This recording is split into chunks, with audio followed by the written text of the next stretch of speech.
This isn't a dream of something yet to be built, but the recognition of scalability between two already established forces. Braxia Scientific, a leading medical research company, has acquired the telemedicine platform KetaMD. The plan is to provide an important mental health care solution that will be easily accessible to people living with depression, many of whom can't leave their homes. I'm joined by Warren Gumpel and Dr. Roger McIntyre to discuss this multi-million-dollar move. Dr. Roger McIntyre, Warren Gumpel, thank you so much for being here with the Dales Report. This is an exciting time for both of you. It really is. It's great to be with you. It really, really is exciting and great to be Thank with you, both of you all. Nicole. So what makes this in particular a strong acquisition? There's many parts to that, Nicole. First of all, this is our U.S. presence. This is Braxia and KetaMD coming together in a U.S. presence. Secondly, this is not an aspiration. KetaMD is already alive. It's already an active program. It's already infrastructured and already has patients lined up. So this is something that we've had as our vision from the get-go. This is U.S. presence. This is the first really start in the state of Florida with, in fact, a plan to be nationwide in a program that's already up and going. So it's going to really, for us, set the stage beautifully for what I've always talked about, and as we need to address the access to this type of treatment to give the scale and give the commercialization success that we've been talking about since the early days. Mm-hmm. And Warren, what would you say are some of the transaction highlights? Well, the transaction highlights, I mean, from a business perspective, it was an approximately $6 million total consideration for the transaction. But really, from a infrastructure and company perspective, the biggest highlight is being a part of Dr. McIntyre and his team of the world's most prominent researchers in depression, psychedelics, and namely ketamine at this point. So the highlight is joining a team of people with the bona fides to actually shepherd this treatment out to the public. For me, as a person that suffers from depression, this is the most important aspect of the transaction. Now coming together to build the safety and continue to monitor safety around at-home ketamine. Right. And Roger, as you had mentioned, these are already two established companies that are now coming together. This isn't a dream. This is a reality that now just gets to kind of continue getting bigger and better for more people and giving people more access. 4 million people last year in the US, or at the end of 2020 rather, what is time, again, did not have access to the types of healthcare that they needed. 115 million of those being that they couldn't really even leave their homes to access the services that they needed. So how in particular is Braxia's acquisition of KetaMD actually helping to solve this access gap? Yeah, and this is so critical to the mission of providing access, but also to the commercialization opportunity. The zeitgeist has changed. Since the start of time, the zeitgeist always was the patient went to medicine. Now medicine goes to the patient. And that is long overdue. It's certainly capable. We have the technology to facilitate it. KetaMD's mastered this, and great to synergize the brain capital, the infrastructural really mastery that KetaMD has with what we have at Braxia Scientific. So we feel strongly the zeitgeist has changed. Medicine's going to the patient. That provides the access to the treatment, which of course addresses the unmet need, but also in fact builds out the scale, builds out the commercialization opportunities that are so critical to us. In my travels of 25 years of not only conducting research in this space, but also being involved with public and private organizations on really the provision of care, the elephant in the room, frankly, is that we don't have sufficient access. And this is really a fastball down the center of the plate that's going to address this issue in a way that is, as I said, it's sort of up and going. So we're really, really pleased by this. Right. And in 2020, 80% of physicians had indicated that they had taken part in virtual visits, and that's up from 22% from the year before. And now, obviously, that's expedited by COVID, right? We had to adjust, but you're saying that that was something that always should have happened, and now finally, in a sense, COVID was the catalyst for actually having to innovate and adjust and make this a viable option for people.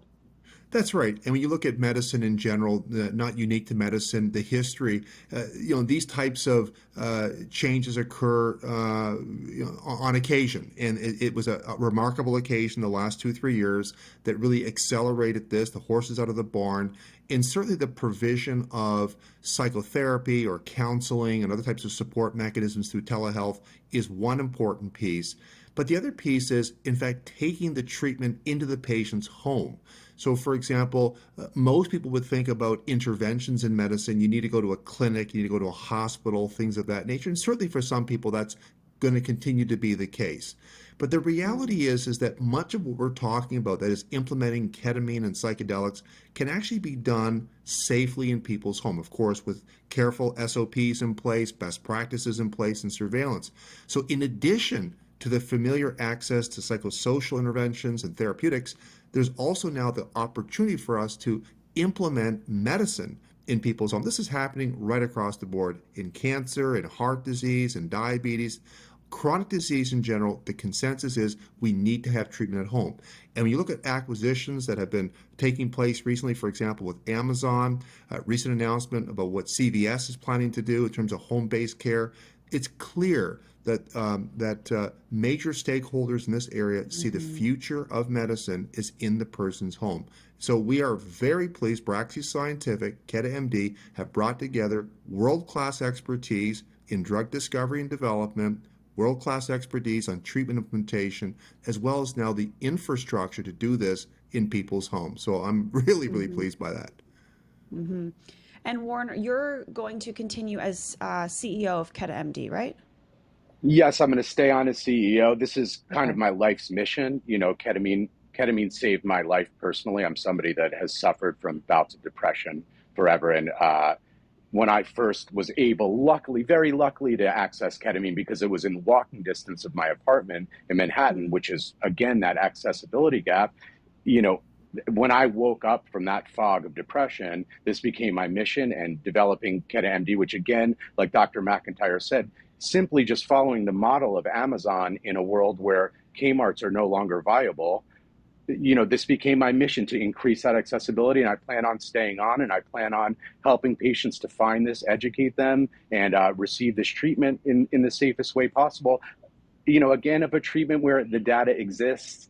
Dr. McIntyre has been a huge part of collecting that data, where we know this is the best treatment for a lot of people. I want to see this thing through until most of society can access that, or at least the people that need it and want it. And Mm-hmm. just to pick up Mm-hmm. on Warren, what you're saying, look, I want to make it really clear. I was so pleased, in fact, when Warren and I, met. We got to know each other. We discussed business. We discussed this whole area in healthcare. We discussed a whole variety of aspects as to really the vision. And it's as we were so in sync right from the get-go with this. And what I love about Warren, in addition to his business bona fides, his resume in business, and his vision to be able to actually put this together, is that Warren has that lived experience. And so it brings together, I think, a very unique situation for us, because this is critical. Because one of the other aspects about medicine that's changed so much in my time, 25 years, tens of thousands of people I've met who have depression and mental health related problems, is that we are, in fact, more, probably long overdue, we are now integrating people who have the experience, their own perspectives on how the best way is to do this. So Warren brings that very special X factor to this, as well as all the very clear objective successes that Warren has had. So it's been frankly quite awesome. Well, that sounds wonderful, really, in terms of an acquisition. It sounds like there was a lot of a personal connection as well that happened, and nobody was stomping their feet and putting anything forward that didn't make sense for the benefit of all. Looking forward, then, KetaMD is currently in Florida, but there are plans to expand. Can you speak to that? Yeah, I mean, our plans are for a quick expansion across the nation. The big states lined up first, California and New York, and really just to move as quickly as we possibly can. Again, we're in a critical time. There's a suicide epidemic concurrently with the pandemic that we speak about, and there's no time to rest. All boots are on the ground. We're marching forward, rolling out that plan. We want to be nationwide in the next 18 months, but in the big states in the next 6 months, and I think we're on our way to accomplishing that. Yeah, it's such a critical point, Warren. And we've seen during the pandemic, we've seen about a 25% increase in the rate of stress-related problems like depression. The U.S. Census Bureau just reported out recently that 25% of people across America are prescribed a psychiatric medicine. We're seeing an opioid epidemic that's obviously horrifying what's going on there. And Warren's exactly on the money, that we've seen a suicide epidemic across the country that's been referred to as deaths of despair that's accelerated in subpopulations during the pandemic. So we don't really have time. We need to deal with this now. And we now have the infrastructure to do that. So this isn't about, trying to get cranes together, hose together and build out clinics and so on, and maybe address this issue 5 years from now. We're now in a position we can address it now, and no one's unaware of the incredible need that's out there right now. Roger, Warren, thank you both so much. Oh, Warren, if you want to go ahead and mention something else, please do. No, I just want to, I wanted to just say the honor of my life at this point is being somebody that's depressed and now working with the world's leading researcher on depression Roger and the team at Braxia. For us at KetaMD and myself personally, this is, kind of in the realm of cosmic timing and a cosmic event for me, because just 6 years ago, I was in bed, laying around, had no productivity. And then I found this treatment. And now here we are 6 years later, 6.5 years later. And I founded KetaMD along with my partners, Zappy Zaplin, Kaya Roman, and Leanne Taylor. And now we're teamed up with the world's leading researcher in depression, Dr. McIntyre, and the team at Braxia. And to me, this is a special event. This is a world-changing event. I think this acquisition I think it has the potential to change American society, certainly as we embark on this, because this problem is a cancer to society, to families, to communities, and it's just never been more important. So to me, I feel very honored and lucky to be participating in this with the team at Braxia. Hey everyone, thanks for watching. And if you like this video, wait until you see what we have next. Some of the best thought leaders in the verticals that we cover, from cannabis and psychedelics to cryptos and NFTs and sports wagering. So if you want to learn more, make sure to click on that bell for all notifications, and don't forget to subscribe to our channel. Thanks for watching.